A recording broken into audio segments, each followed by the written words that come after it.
I've been asked if we could have an online service for Christmas this year, as well as our live Christmas services in church.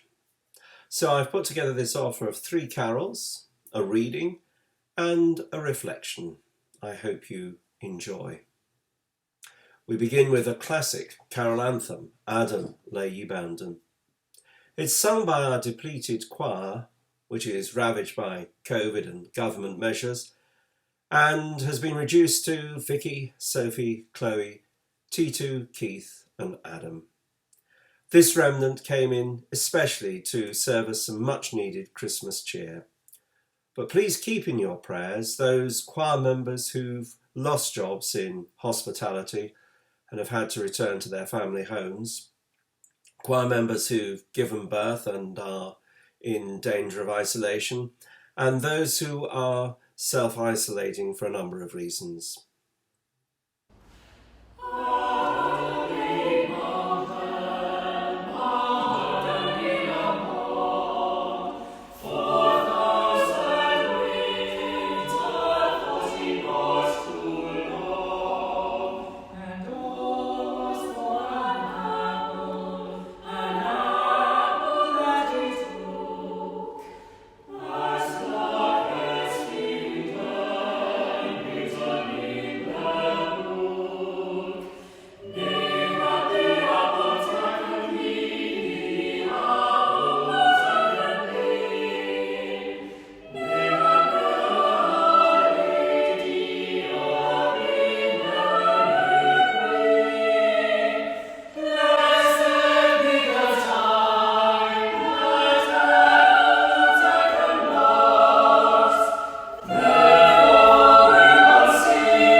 Well, we're certainly bound in this Christmas time while restraints and disciplines are being placed upon us. So I thought this Christmas reading from the letter to Titus was probably most relevant to our situation. It's from chapter 2, reading from verse 11. For the grace of God has dawned upon the world with healing for everyone, and by it we are disciplined to renounce godless ways and worldly desires, and to live a life of temperance, honesty, and godliness in the present age, looking forward to the happy fulfillment of our hope when the splendour of our great God and Saviour Jesus Christ will appear. He it is who sacrificed himself for us, to set us free from all wickedness and to make his own people pure and eager to do good. This is the word of the Lord. Thanks be to God. One of the restraints put on the Jewish people, and a particular discipline at the time of Jesus, was the registration program, which was implemented to raise future taxes. Joseph and Mary had to go to Bethlehem, the hometown of Joseph's birth, to do this. And so this is a bittersweet segue into our next carol and for things to come.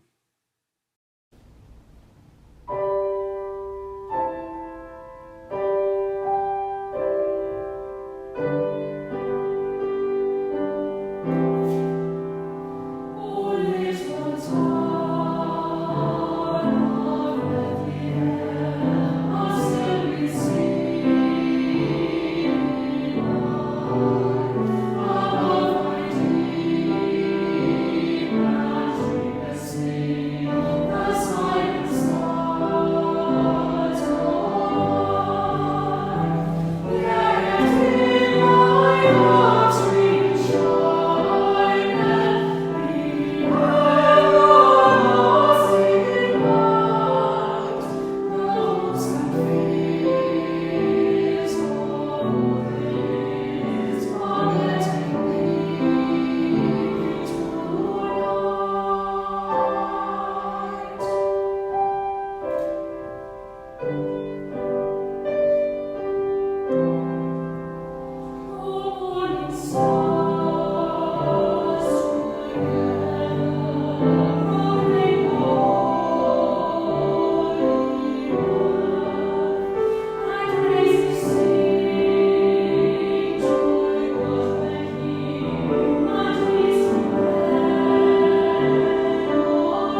I was sitting in my study drinking my tea, wondering what on earth am I going to preach about for this season. And as I did so, my eyes fell on the words written on my mug. Thank you, Martin, for being a brilliant customer. Those words feel as if they belong to a different economic age, when businesses flourished and prospered. The founder of that company who gave me the mug is now dead. Much of our way of life has been demolished. Some, such as those who work in the NHS, have had unbearable burdens placed on them. Our boundaries of home have been invaded by work, and our winter solace of hope of families reunited at Christmas are now ruined. We are at the darkest point in the year, and it's those words from the letter to Titus that I wish to unpack. The grace of God which has dawned for healing upon the world.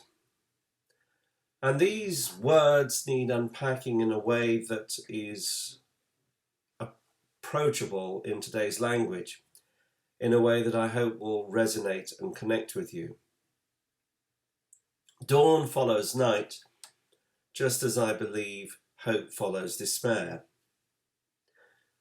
Despair is something that we must recognize and accept as a part of life. It's a place to go where we have nowhere else to go.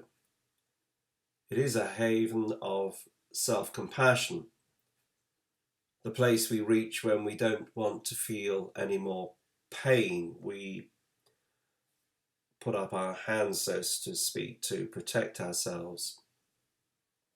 And ironically, despair can only continue in its temporary illusion if we keep on feeding it with more despair. But there is something that stops us from filling this cup to an overflowing brim, that prevents us from reaching complete and utter desolation and being broken totally.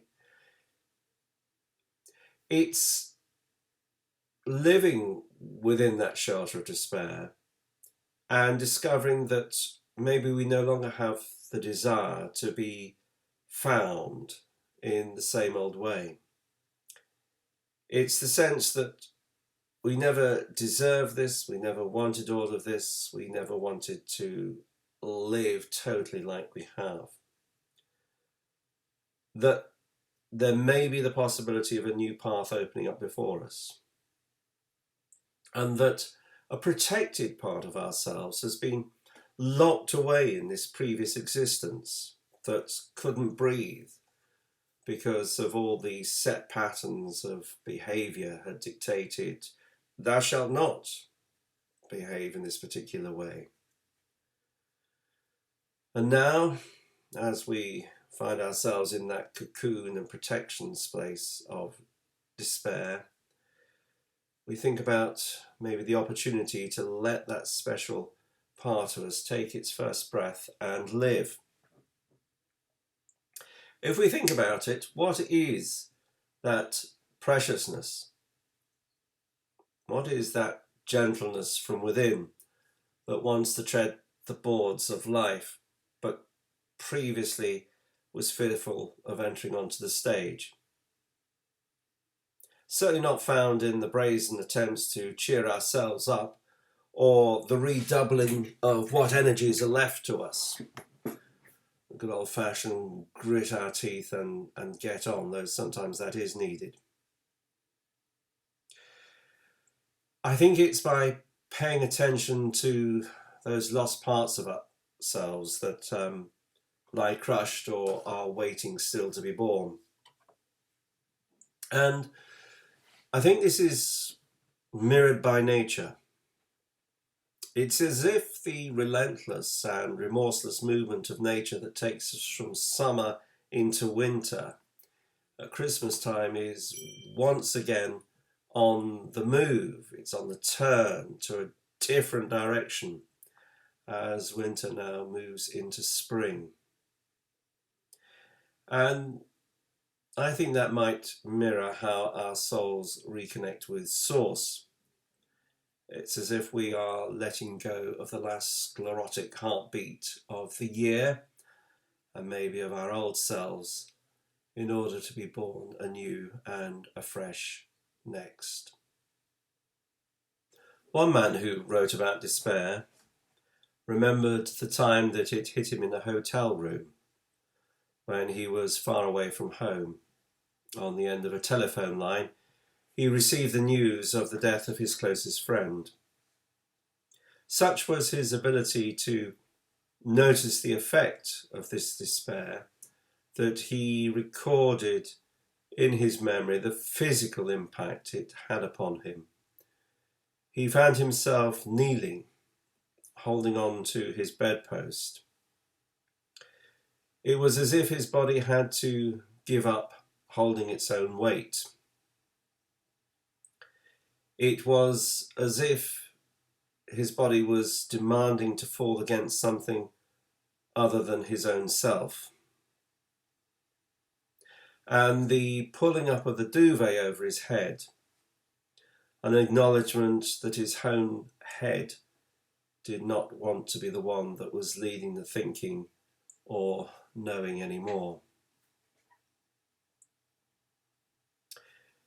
It's when this acknowledgement that we are not in full control, that we are in a sense powerlessness, we are in a place of powerlessness, that the grace of God can dawn with healing. As the man I spoke about slumped into despair, he said this: I was astonished to feel that in despair there's a different form of care and shelter waiting. How the hand of the shoulder pushing me down becomes a hand around the shoulder, cradling me. Where when I stopped holding the world, I could allow myself to be held in a different way. Now that message, thank you, Martin, for being a brilliant customer, does seem to come from a different world. But if I think of myself as a customer of God's bounty, where mercy, truth, and love flow, and remember how my needs need to kneel in prayer, then I remember how I am reconnected and made whole once again, how the grace of God dawns with healing for me, how the grace of God dawns with wholeness in holding the Christ child born into the arms of Mary, and how Mary, when Jesus gave up his last breath, was herself held. Now, I do need my retail therapy again sometime, and I suspect most of us will find ourselves in the shopping aisles. But I also need that grace of God that dawns with healing, which happens when I allow myself to rest in prayer, to trust, as any helpless child sometimes does in a mother's arms. And so may God bless us all this Christmastide as our choir sings us out with this carol.